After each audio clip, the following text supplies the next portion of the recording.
현재 중국 안후이성에는 중국인들의 추모의 발길이 끊이지 않고 있습니다. 10월 27일 중국의 2인자였던 리커창 정 총리가 상하이에서 휴식을 취하던 중에 급성 심장 질환으로 인해 사망을 했죠. 리커창 총리는 한때 시진핑 주석과 대권 경쟁을 벌이면서 제로 코로나 정책에 쓴소리를 하는 등 소신이 있는 총리였죠. 코로나가 발발했을 당시에 리커창 총리는 코로나에 대한 정부 규제가 너무 심하기 때문에 앞으로 중국의 경제가 망가질 수도 있다라는 이야기를 줄곧 해왔습니다. 심지어 중국이 제로 코로나 정책을 공식적으로 해제도 하기 전에 대중 앞에서 마스크를 벗은 모습을 보이기도 했고요. 그러나 시진핑은 간부들이 경제를 지켜야 된다면서 지난 3년 동안 국경을 폐쇄했고 고강도의 코로나 봉쇄 정책을 펼쳐왔죠. 게다가 시진핑 집권의 3연임을 결정짓는 제20차 당대회가 코로나 봉쇄 정책과 시기가 겹치면서 장기 집권을 위해서는 더욱더 강력한 정책을 사용할 수밖에 없었습니다. 중국의 경제를 책임졌던 리커창은 경제가 활성화되고 지표들은 좋게 발표되는 데 비해 전기 사용량과 국내 화물기차 물동량이 상승하지 않은 것에 더불어 은행 대출이 하나도 늘지 않은 점을 제기하면서 중국 당국의 발표를 믿지 않았습니다. 중국의 경제 지표를 믿지 못하는 투자자들이 상대적으로 더 신뢰하는 지수를 일컫는 일명 리커창 지수가 만들어질 정도로 리커창 총리는 자유시장 경제를 추구하는 개혁 성향에 최고 권력에 맞서 쓴소리를 마다하지 않았기 때문에 시진핑에게는 눈에 가시였을 겁니다. 반면에 시진핑 정부를 반대하는 중국 국민들에게는 리커창 총리는 희망적인 존재였고요. 중국인들이 가장 많이 사용하는 SNS 웨이보에는 리커창 동지가 세상을 떠났다 라는 해시태그가 18억 개 이상 클릭수를 기록하면서 검색어 순위 1위를 기록했죠. 그러나 리 전 총리 사망 이후 중국 주요 사이트에선 검색어가 자취를 감추면서 정부에서 검열을 하기 시작합니다. 리커창 총리의 죽음을 추모하는 SNS를 검열하고 일부 대학에는 사적인 추모 행사를 조직하지 말라고 지시를 하면서 중국 정부에서는 대대적인 검열을 하고 있는 상황이죠. 사실 과거에도 개혁파 지도자의 추모 행사가 대규모 시위로 번진 적이 있는데 이 사태를 천안문 사태라고 부릅니다. 1982년 후야오방은 중국 공산당 서열 1위인 총서기직에 오르게 됩니다. 그 당시 주석직이 폐기되면서 총서기가 주석직을 대신하게 되었는데 실권자는 중앙군사위 주석 자리를 맡고 있었던 덩 샤오핑이었죠. 후야오방은 정치, 사회적 자유화를 추진하는 쪽이었고 덩샤오핑은 개혁 개방은 수긍하지만 자유화는 막아야 된다는 입장이었기 때문에 둘 사이에는 의견 차이가 존재했습니다. 4년 뒤 1986년 상해와 베이징 등 곳곳에서 민주화 언론의 자유를 요구하는 학생들의 대규모 시위가 벌어지게 됩니다. 자유화를 추진했던 후야오방에게 모든 책임이 주어지고 총서기직 사임 의사를 밝히고 떠나게 되죠. 2년 후 후야오방은 심장마비로 인해 세상을 떠나게 됩니다. 그가 억울하게 숙청됐다고 생각했던 중국인들은 갑작스런 그의 죽음 이후에 천안문에 하나둘씩 모이기 시작하면서 대규모 시위가 벌어졌습니다. 그 당시 중국의 대표 복장인 중상복 대신 자유화의 상징인 양복을 입은 인물도 후야오방일 정도로 자유화의 대표적인 인물이 죽었기 때문에 국민들의 분노는 커져만 갔죠. 후야오방과 리커창은 갑작스런 죽음과 억울한 수청이라는 공통 키워드가 존재하기 때문에 시진핑 정부 입장에서는 이번 리커창 추모 행렬을 제2의 천안문 사태로 번지지 않을까 하는 걱정이 있을 겁니다. 그뿐만이 아닙니다. 덩샤오핑 체제의 중국 경기는 가열되면서 인플레이션이 상승했고 경제가 좋지 않았는데 현재 중국의 경제를 보면 그때와 굉장히 비슷합니다. 이론적으로 경제가 성장하기 위해서는 세 가지가 작동을 잘해야 됩니다. 수출,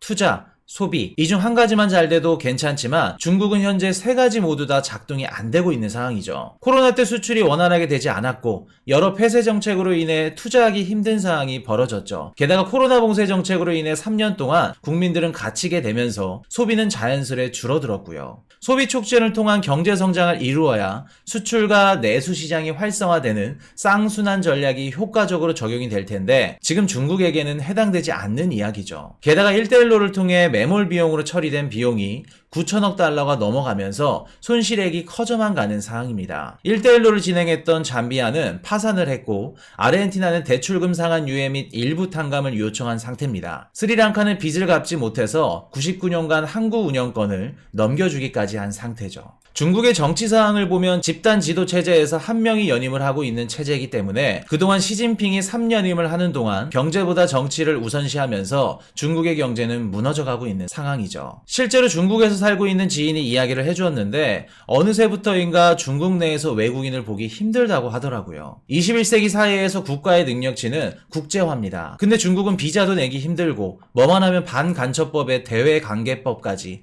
국제화는커녕 폐쇄적인 성격이 짙어만 가는 게 중국의 현실이죠. 중국 국민들이 중국의 현실을 더욱더 잘 알고 있을 거예요. 그렇기 때문에 리커창 추모 행렬은 표면적으로는 추모이지만 실질적인 의미는 시진핑의 행동에 대한 반대 행위라 볼 수 있습니다. 보통 경제가 어려울 때는 국가에서 돈을 찍어서 부양책을 쓰거나 반대파를 제거해서 싹을 잘라내거나 외부 국가와의 분쟁이나 외교를 통해 관심을 밖으로 돌리는 방법을 사용합니다. 최근 중국 정부는 돈을 찍어서 부양책을 사용했고 반대파 제거까지 했으니 이제 외교를 통해 관심을 밖으로 돌려야겠죠. 리커창 전 총리가 사망한 후에 왕이 외교부장이 미국으로 달려갑니다. 현재 중국과 미국 두 국가는 서로가 필요한 사항이에요. 중국은 무너져가는 부동산과 개선되지 않는 수출, 그리고 커져가는 반시진핑 여론까지 변화가 필요한 시점이죠. 미국 또한 마찬가지입니다. 최근 지정학종 위기로 인해 높아진 국제유가와 위태로운 중동 정책으로 인해 지지율이 역대 최저치로 하락한 상황이죠. 이번에 왕이 부장이 토니 블링컨 미 국무장관을 만나면서 가장 많이 언급한 단어는 협력이라고 합니다. 중국 국민들에게 미국과의 관계는 좋아질 것이다 라는 희망적인 메시지를 보여주면서 외국인 투자자들이 유입될 수 있는 기대감을 심어주기 위한 정치적 메시지일 겁니다. 결국 11월 샌프란시스코에서 열리는 에이펙 정상회의에서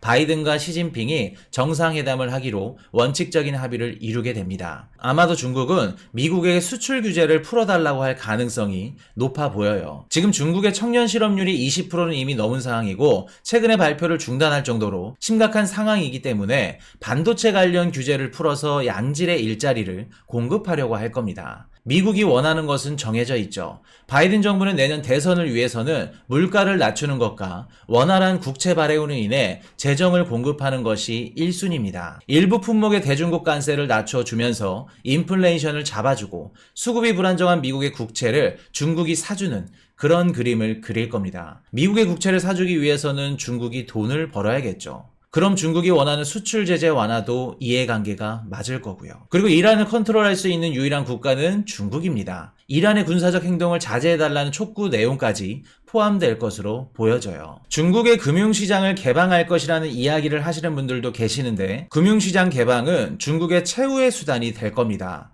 중국은 아직 버틸 힘이 남아있어요. 그렇기 때문에 이번 회담에서는 나올 가능성이 적어 보입니다. 11월 샌프란시스코에서 열리는 에이펙 정상회의에서 바이든과 시진핑의 만남은 서로의 이해관계가 맞물리기 때문에 아마도 증시에 긍정적인 영향을 줄 확률이 높아 보입니다. 최근 중국이 발표하는 경제 지표들이 소폭 상승하면서 중국의 경제 회복을 기대하시는 분들이 많으신데 아직 섣부른 판단입니다. 중국의 각종 지표들이 잘 나오고 있는 것처럼 보이지만 전년 동기 대비 지표들이 잘 나오고 있는 상황이에요. 즉 기저효과가 강하게 작용을 하고 있고 정확한 판단은 전월이나 전분기 대비로 비교를 하셔야 됩니다. 아직 중국의 경제 회복은 의심하고 지속적으로 관찰을 해야 되는 상황입니다. 개인적으로 중국의 부동산은 구조조정 시기를 놓쳤기 때문에 회복은 불가능할 걸로 보여져요. 파산 직전인 부동산 개발 회사들의 위안화 부채는 계속해서 교환사채나 어음 등 다양한 수단으로 돌려막으면서 버틸 겁니다. 게다가 1대1로를 통해 발생한 매몰 비용으로 인한 부작용이 곧 나타날 것으로 보여져요. 향후 몇 년 안에 중국 국가 신용등급에 대해서 기사가 나올 가능성이 높아 보입니다. 과거에 발생했던 중국의 고속 경제 성장은 이제 보기 힘들 겁니다. 중국 증시가 살아나려면 중국의 경제가 살아나야 됩니다.